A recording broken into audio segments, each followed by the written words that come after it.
Okay, so if you're one of my subscribers, you know how I start this. We're smoking all my dragons, divine righteous, almighty greats, overachieving, never slacking. That is the mantra, however you want to pronounce it. And today I got Thomas Sowell on Black Redneck culture. Interesting. Black Redneck culture, right? So if you guys want to just check out the original link, it'll be in the description. You could go ahead and hit that, as well as I have my Twitch, Instagram, all that good stuff. Hit that like button, hit that subscribe button, hit that notification bell for more. And if you like this video, make sure you leave recommendations so I can give you what you like, right? But with that being said, let's hop right into this.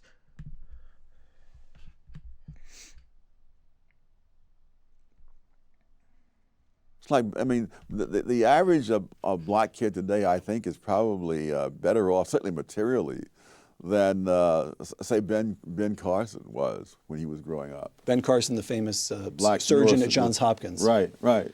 Who is immensely accomplished in every way. Yes. Right. I would say that certainly the black kids who are growing up today have a higher material standard of living than I had. The difference was that the schools were good when I came along. They were especially good in New York at that time, hard as that is to believe. But the kids who grew up in that same place where I lived, they will not get that same education. Now that can be blamed on somebody, but it has very little to do with what happened 100 or 200 years ago. And it's true in other countries. I mean, in Nigeria, for example, there's a tribe, the Igbos, who are living in one of the least. That's funny because I'm actually Igbo. That's funny. Least fertile parts of Nigeria, who were in fact enslaved in centuries past by other tribes and so on. When the British moved in and set Shout out to Biafra. up schools, the Igbos went for the schools. By the time Nigeria became the least fertile parts of Nigeria, who were in fact enslaved in centuries past by other tribes and so on, when the British moved in and set up schools, the Igbos went for the schools. By the time Nigeria became independent, the Igbos had climbed above the other groups that had been ahead of them to begin with. So, but there are all kinds of cross currents of factors. The particular culture, or the particular. I gotta run that back because he just said some important stuff. He just said some real important stuff.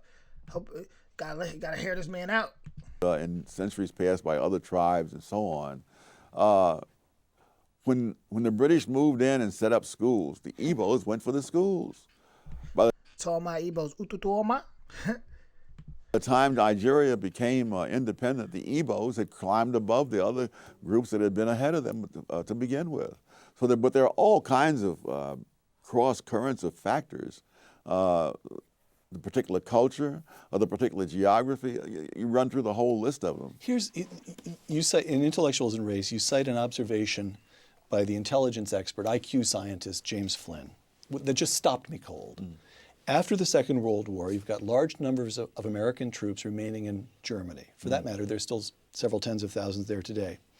And both black and white American soldiers had children. I gotta pause it. You see how boxed in that sounds? Like when he was talking about the Igbos, like you feel the culture. He talking about the culture. And then it's like, in both black and white. Like look how like that, like just like black and white. Like with German women. And Flynn discovered that those children growing up in Germany showed no IQ differences at all. The black kids and the white kids, the same. Quoting Intellectuals and Race, Professor Flynn concluded that the reason was that the offspring of black soldiers in Germany, and now you're quoting Professor Flynn, grew up in a nation with no black subculture, close quote. Which means what? Which means they experienced exactly the same expectations. Is this No, the expectations are external. The culture in which they grew up was not the culture in which black kids grew up in America today. So they had. There's no gangster rap. that was pervasively available in Germany. So here's what I'm getting. That's a key element right there. There is something about black subculture in America today that holds African Americans themselves back. Yes. In fact, I went into this in a previous book on which about black rednecks and white liberals, because that same subculture. Let's talk about two of your books here. Go ahead. Because that very same subculture held whites in the South back as well. That in the time this mental testing in the First World War turned up, among other things, the fact that whites from various 4 or 5 southern states scored lower on the mental test than blacks from 4 or 5 northern states. And so it really was a question of the subculture that was there, which was a handicap to both. All right. And so whose job is it to say, wrong subculture, folks, you're harming yourselves? Well, I would think in an ideal world that intellectuals might take on that task, but the world that we live in, I've noticed, is not ideal. All right. What is to be done? Take a look at President Lyndon Johnson speaking at Howard University in 1965. Oh, yes. But freedom is not enough. You do not wipe away the scars of centuries by saying now, you are free to go where you want and do as you desire and choose the leaders you please. You do not take a person who for years has been hobbled by chains and liberate him, bring him up to the starting line of a race, and then say, you are free to compete with all the others, and still justly believe that you have been completely fair. It's pathetic. It's not a question of, there's no you who has the control to be completely fair or completely unfair. I mean, the circumstances are, so someone once criticized the mental tests on grounds that the tests were unfair. And I think it was David Reisman who said, the tests are not unfair. Life is unfair, and the tests are measuring the results. But who has control of life? Who has control of the past? Who has control of the culture that people have in the present, which they've inherited from the past? So Lyndon Johnson, in fact, although good liberal that he was, at least in regard, Lyndon Johnson had a complicated career and changed positions on issues many times, but good liberal though he was at that moment, he was in fact engaging in a breathtaking arrogance. Yes. On 2 counts. One, that white people were the ones who were responsible for where black people stood in the race, that it was up to whites entirely. That blacks, as he described, I'm putting this to you, the black people are passive, they're acted upon. That's right, that's right. And then the second act of arrogance is the supposition that somehow the federal government could fix it. Yes, it is staggering. But if you wanted to be charitable, you could say, well, he said this in 1965. But if you say, all right, why are people now repeating it in 2013 when we've had nearly half a century of experience to the contrary?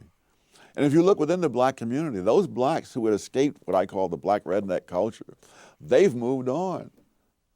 So, but it's the culture the different parts of the black community had. They were different. Daniel Patrick Moynihan, in his famous 1965 report entitled "The Negro Family: The Case for National Action," close quote. Longish quotation, but it gets to something, I believe. Moynihan, the fundamental problem is that of family structure. The Negro family in the urban ghettos is crumbling. A middle class has managed to save itself, but for vast numbers of the unskilled and poorly educated, the fabric of conventional social relationships has all but disintegrated. So long as this situation persists, the cycle of poverty and disadvantage will continue to repeat itself. Close quote. When Moynihan wrote those words, the illegitimacy rate among African Americans was 25%. Today, the illegitimacy rate among white Americans is 36%. Among Hispanics, more than 50%, and among African Americans, more than 70%. Yes. Aside from throwing up your hands in despair, what is to be done? The first thing to be done is to understand that this was a result of policies begun in the 1960s. This is not a legacy of what happened 100 years before the 1960s. The breakdown of the black family is not a legacy of slavery. No, if you the classic study of this goes all the way back to the era of slavery, and they find that most black kids, even under slavery, had lived with two parents, and that was true all the way up until the 1960s. And so, if you really want to find out what has happened, I mean, even when you go into the 1920s, you know, majority of farmers in America were so-called black. It almost seems like even after slavery, things were booming, you know? So that's why it is hard for me to, when people, to really think like, oh, is it because of slavery? People were booming. Are you serious? Do you know what Central Park was before it was Central Park? It was Seneca Village. Do you know about Syracuse's, correct me if I'm wrong, I'm pretty sure it was called 15th Ward. You know, you got so many places that were booming with two-parent family households in these so-called black communities. So, yeah, you know, something went downhill after that 60s era, which he's about to get into. what's changed? It has changed since the 1960s. And the fact that whites now have a higher rate of illegitimacy than blacks had when Moynihan wrote suggests that this is something that spreads out. But if you look at something else, if you look at those blacks, look at black husband-wife families, the poverty rate among such families has been in single digits every year since 1994. And so if you look at the external causes, why the husband and wife families and the welfare single mom families all are facing the same society and objective things, but the results are radically different because the cultures and values are different. So you would roll back welfare. I guess that's the principal policy. So what would Tom Sowell do? One, you'd eliminate welfare, you'd reform welfare. What would you do? Roll it back. All right. And what about affirmative action? Eliminate it. Just gone. Yeah. Colorblind Yeah. policy completely. All right. What prospect for that do you see? None. No At black leader of any standing. I'm talking about a political leader as opposed to an intellectual such Right. as yourself. You've got, well, there's you, there's Walter Williams. Do you get the sense that there's a growing generation, a rising generation of African American intellectuals who say, enough of this, I'm with Tom Sowell? Well, I don't know if they'll go that far. There's no point. That would be asking a lot. There's no point being reckless. But I think there are people like Shelby Steele and many others, Larry Elder. You can run through a long list, and there are more such people now than there were, say, in the 1970s. But in terms of political leaders, all the incentives politically are for black leaders to blame all problems in the black community on the larger society. And that enables them to take on the role of being the defender of the black community against enemies, which in turn creates the situation in which many blacks don't feel that anything that they do is going to help themselves unless it's done politically as a group. But there's no point. I mean, why would you, if you believe what they say, why would you want to knock yourself out in the school knowing that the man is not going to let you get anywhere? One of the most pathetic things I heard in recent years was a young black man saying that, at one point he thought he would join the Air Force and become a pilot.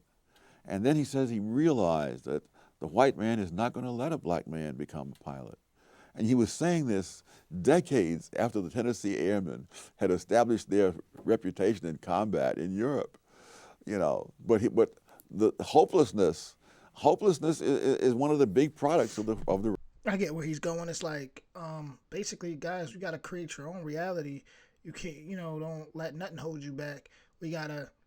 That's almost that mindset is like a defeated mindset. At the end of the day, take back what's yours. Get out there and make it happen. Cross boundaries.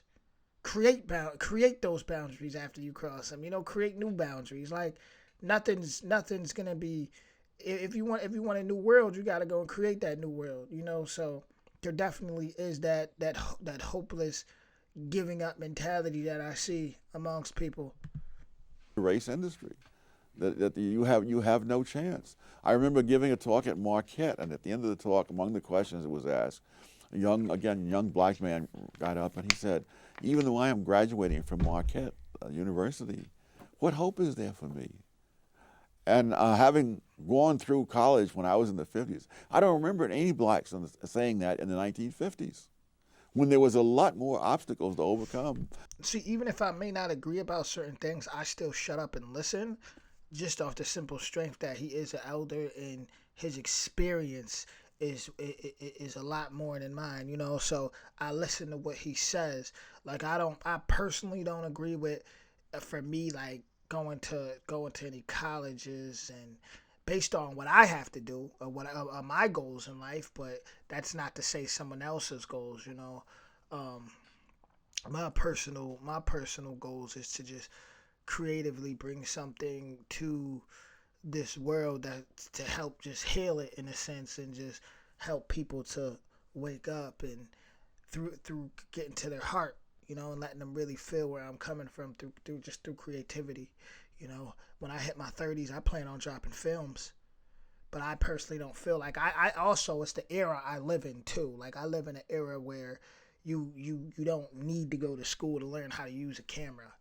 Everybody uses cameras. You don't need, but to learn a DSLR camera, I've been using DSLR cameras since I was 16 years old, and on other YouTubes, I've amassed millions of views off of just off of self-taught things. So that's different though. Like he's speaking on people who like pretty much just give up. Like, because it's like you want somebody to give you something. You want somebody, you feel like somebody's just holding you back. And he's basically saying, no, keep going. I would say sky's the limit, but there is no limits. Not even the sky. Like, Than there were when this guy is graduating from Marquette. But you have to produce that kind of feeling in order to serve the interests of those in the race industry. Final question then. Maybe we can think in terms of that young man at Marquette, or let's put it this way. Somewhere watching this interview, there's a young Thomas Sowell. There's an African American who's smart and wants to do something with his life. It seems to me we've already got one piece of advice you'd offer to him is stay away from the races industry. Stay away from the race hustlers. What advice would you give a young Thomas Sowell? How do you make something of yourself as an African American in America today? Before he even answers, it's like his mouth. I've heard black, white, young, African American. First off, people need to get their spirit back. Like how many native tribes were thrown into that census, as well as Africans and people of African lineages were all thrown into that, bunched up into that sentence, that census, and called colored, and then Negroes, and then blacks, and then African American. So it's like it's a lot deeper as far as a spiritual thing. It goes into a spiritual thing, right? This is a lot deeper than just what this guy is saying right now. The way anybody else would. You equip yourself with skills that people are willing to pay for. Now, what he just said, what Thomas Sowell just said, yeah, and anybody could do that. As far as, like he said, go learn a trade or something, something to just manage. But as far as what that guy's saying, black, white, African American, people don't know the truth about themselves, and spiritually they're confused, right? So that's a big problem. But Thomas Sowell's his whole thing is like, don't let nothing hold you back. Don't make any excuses. And I understand where he's going with that. You can't make any excuses. But with that being said, 20 minutes. Let's go. I'll be back with more. Hit that like button, hit that subscribe button, hit that notification bell, and I'll be back again.